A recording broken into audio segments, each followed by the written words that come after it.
Welcome to the second installment of Ivan Illich's Medical Nemesis, the limits to medicine. Um, the first installment, I went over this term iatrogenic, which refers to basically harm caused through medical intervention. So that's just a kind of important key word for the rest of the installments, just so if people are just shooting into this one, they may not know what I mean by iatrogenic. That's what it means. In this section, Illich is just going to go through a few different topics. Topics basically relating to iatrogenic sort of phenomena, and he's going to just kind of start to play around with this term and bring out some facts, some statistics, some observations. Now, I must say that this book has more footnotes in it than I've ever seen in a book before, pretty much. Because he's using a lot of empirical, he's using a lot of let's say facts that are backed up by empirical evidence. I'm not going to bother looking through all the empirical evidence and trying to see if everything he says is completely true or not. I'm just going to kind of take his word for it. I'm less interested in the empirical facts than I am in the kind of philosophical and sociological undertones, which and implications that we're going to draw from this idea of iatrogenic medicine. That is medicine which causes harm rather than causes health. So just so you know, if any of these facts I read out by him sound stupid or are wrong or anything, I'm just taking him as his word. I'm taking his word for it. He's going to really undermine, I suppose, what he sees as a myth of medical progress. So your average person, probably myself included, even until I've read this book, although I'm increasingly suspicious of this stuff anyway, but it would have assumed that, medical progress, maybe it causes some side effects and harm in the long run, but it has, eliminated many diseases, and it has increased the life expectancy of people that encounter different diseases. And he's one section called Doctors' Effectiveness and Illusion, and in this section he goes through various facts and statistics, which I won't bore you with, but he's going to basically undermine that idea, and he's going to state a lot of the kind of effective decreases in life expectancy. So disease has killed, let's say, one in 100 people, and then 20-30 years later they started the same disease would only kill one in 500 people, one in 1,000 people, and so on. So these decreases in the percentage of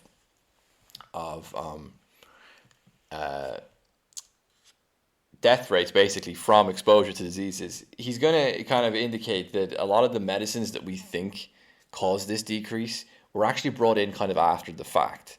Like they were brought in after the original decrease had already happened. So there's a kind of someone coming into the room and taking credit for something that everyone else has already done. He's going to also... So I won't go into the details of all these cases he names. You can look at this section if you want yourself. But this is the basic point of this section, is to kind of undermine that mythos of the effectiveness of medical progress. He's going to talk about the things which have actually really improved people's health are somewhat different to the simple technological inventions that we assumed have saved everybody. So he says in one part, quote, medical geography, the history of diseases, medical anthropology, and the social history of attitudes towards illness have shown that food, water, and air, in correlation with the level of socio-political equality and the cultural mechanisms that make it possible to keep the population stable, play the decisive role in determining how healthy grown-ups feel and at what age adults tend to die. As the older causes of disease recede, a new kind of malnutrition is becoming the most rapidly expanding modern epidemic. One third of humanity survives on a level of undernourishment which would formerly have been lethal, while more and more rich people absorb even greater amounts of poisons and mutagens in their food. So he'll point out, for example, like the better treatment of water, making it safer to drink, um, antibacterial soap, contraception, this sort of stuff that you don't need these like medical experts to use. I mean, for example, the people that work in a water treatment plant, you don't need. It's not a. It's you don't need a specialist with a PhD, right, to basically treat water, right?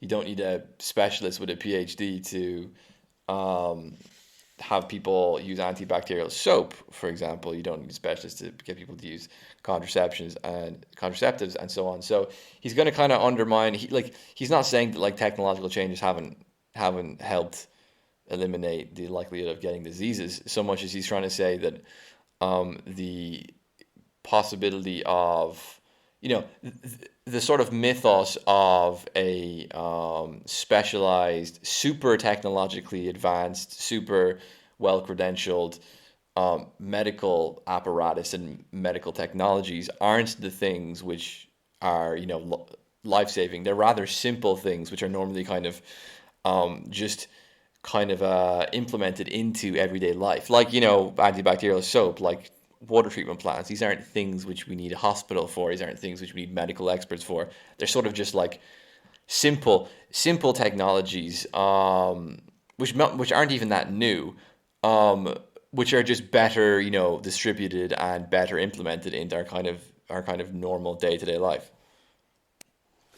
In one section, he'll discuss doctor inflicted injuries. Quote, medicines have always been potentially poisonous, but their unwanted side effects have increased with their power and widespread use. Every 24 to 36 hours, from 50 to 80% of adults in the United States and the United Kingdom swallow a medically prescribed chemical. Some take the wrong drug, others get an old or a contaminated batch, and others a counterfeit. Others take several drugs in dangerous combinations, and still others receive injections with improperly sterilized syringes. Some drugs are addictive, others mutilating, and others mutagenic, although perhaps only in combinations with food coloring or insecticides. Um, End quote. This part sort of reminds me of like celebrities. You always hear about celebrities dying from this stuff, like Heath Ledger, Michael Jackson. Um, there's probably loads of others who die from like weird, like they're people that are actually like totally pilled up every single day of their life that you wouldn't think it, but they are, and they suddenly just like combine things in the wrong way, sometimes with illegal drugs, but not always, and it ends up killing them. So that's a quite an interesting observation, and it fits in with what we were talking about last time in the sense of rich and affluent people not being immune to this problem. In fact, they may be more exposed to this problem because they may have more money to spend on better insurance and more drugs, basically. So he keeps going, and he'll talk about this thing called non-diseases, which is really interesting. So I'm just going to read out the quote here. Quote, disabling non-diseases result from the medical treatment of non-existent diseases and are on the increase. The number of children disabled in Massachusetts through the treatment of cardiac non-disease exceeds the number of children under effective treatment for real cardiac disease, end quote. So basically, treatments of things which are completely unnecessary in this one particular instance that he's talking about have actually outnumbered the harm from the actual disease itself, which is pretty crazy, although it might not seem that shocking to us today in the kind of post-COVID world. And he sort of has this a bit of an explanation for this phenomena. He says, with the transformation of the doctor from an artisan exercising his skill on personally known individuals to a technician applying scientific rules to classes of patients, malpractice acquired an anonymous, almost respectable status. What had formerly been considered an abuse of confidence and a moral fault can now be rationalized into the occasional breakdown of equipment and operators. In a complex technological hospital, negligence becomes random human error or system breakdown. Callousness becomes scientific detachment, and incompetence becomes a lack of specialized equipment. The depersonalization of diagnosis and therapy has changed malpractice from an ethical into a technical problem. End quote. It'll speak a little bit of the malpractice and injuries caused by doctors and the uselessness of holding them legally accountable for it. So he says, quote, in such cases, doctors are vulnerable only to the charge of having acted against the medical code of the incompetent performance of prescribed treatment or of the dereliction out of greed or laziness. Problem, however, is that most of the damage inflicted by the modern doctor does not fall into any of these categories. It occurs in the ordinary practice of well-trained men and women who have learned to bow to prevailing professional judgment and procedure, even though they know, or could and should know, what damage they do. End quote. And it is noticeably and observably true that the medical profession gets away with so much. Like, okay, so he continues on this note, and he says, despite good intentions and claims to public service, a military officer with a similar record or performance would be relieved of his command, and a restaurant or amusement center would be closed by the police. That's to say, if they had engaged in the same level of harm, whether or not it's systemic and they're not personally responsible or not, right? There would still be a sort of accountability to the owners of the restaurant or to the high ups in the military and so on and so forth. And we saw this again with COVID. It was like it's quite remarkable that no matter how much information seems to come out of the of whatever studies that are going on and whatever phenomena that's emerging to do with anything from side effects to certain medicines to the massive delay for other illnesses and treatments and diagnosis for other illnesses, all of this, or just watching nurses doing dances on TikToks while people were stuck in their houses. All of this is just dismissed as just like, oh, whatever. It's strange. Like the military blunders would be much more taken much more seriously. Like political corruption would be taken much more seriously. Tax fraud would be taken much more seriously. But for some reason, the medical elites, the medical people within the medical practices are seemingly immune to any sort of real accountability. And this was written in the 70s. This book was written, I think, sometime in the 70s. And it's interesting to see how relevant it is today and how true it is. In the last little section I'm going to do on this part is sort of the more, I think, interesting sociological phenomena and the cultural phenomena which are kind of emerging, not just from badly implemented practices or unwanted side effects of practices with good intentions, but the kind of cultural and psychosocial and kind of ethical problems that are coming out of this. So he says, in one section, he says, medical practice sponsors sickness by reinforcing a morbid society that encourages people to become consumers of curative, preventative, industrial, and environmental medicine. On the other hand, defectives survive in increasing numbers and are fit only for life under institutional care, while on the other hand, medically certified symptoms exempt people from industrial work and thereby remove them from the sense of political struggle to reshape the very society that has made them sick.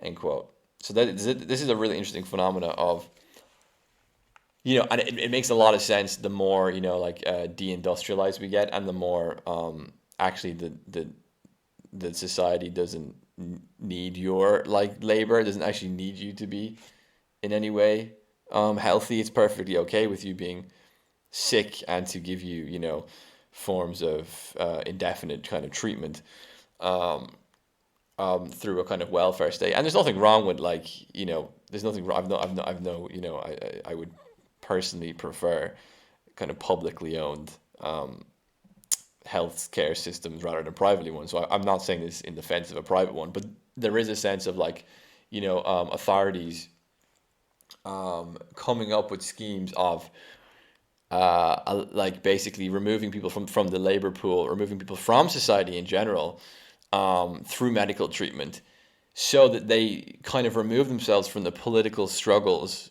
or the conditions which they would involve themselves in the political struggles of this very society, which is making them sick to begin with. So I thought that was a really astute observation.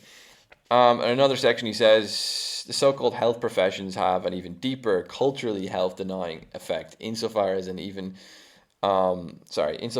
they destroy the potential of people to deal with their human weakness, vulnerability, and uniqueness in a personal and autonomous way. End quote. So, I thought that was an interesting, again, very prescient observation, in the sense that there's a sort of monopolization of not just, let's say, the physical resources and material of medicine. So you had this argument, with the lockdowns, and there was, like, lots of, I don't want to say the word because I don't know if YouTube like censors videos or whatever that don't talk about things they're not supposed to talk about, whatever. So the thing that you took for the disease was mass produced, and it was like, we should give these to third world countries, and it's so unfair that, like, these companies are monopolizing them. So he's not just talking about, and this is a really good point, he's not just talking about, like, the monopolization of the technology materially. He's talking about a sort of cultural sense in which in the very process of healing has to be monopolized through a kind of hyper dependency on both a sort of expert class of health practitioners, but also on the kind of technological mechanisms which they prescribe and foresee over. So, for example, during the lockdowns, you had this this debate over natural immunity or immunity through a medical technology. This is a very good example of how do we deal with our weakness, our vulnerability, in a way which is autonomous to us, right? This really annoyed me about the lockdowns, because like, I want to refrain maybe from constantly bringing them up, but it's kind of impossible. But in the sense of young people in particular being told to take medicines that they don't need. I couldn't wrap my head around that. Like, and being pressured and punished by not being socially and sometimes even economically excluded because they wouldn't take it. Like, I really found that, like, quite flabbergasting at the time, and I still do. And I think it makes a little bit of sense if you take what Ivan Illich is saying here, in a sense that you have to enforce a dependency on these tools. If it's possible to build up a natural immunity, or if it's possible to just be like, okay, I'm going to lose some weight, which is going to make me less likely to encounter the most severe symptoms of a disease. All of that has to be kind of moralized over and dismissed as crazy, irrational, backward, right wing, whatever, whatever the fashionable dismissals of the day are. It has to be dismissed, because what we have to have instead, of course, is a kind of technological dependency on specific tools, specific forms of immunity. So you could see during the lockdowns, it wasn't just like these, like, natural, let's say autonomous and personal overcoming of medical vulnerability versus technological protection from medical vulnerability. These two things didn't just live side by side peacefully, right? We have empirical phenomena here to show us that these two things don't live peacefully side by side. One thing tries to kill the other. So that's another important little observation there made by Illich. So that's basically everything from this section. I'm going to continue this. If you haven't subscribed already, please subscribe. There's links to Patreon if you want to support the channel. There's links to Twitter and Substack if you want to keep up to date with the work I'm doing. Thank you.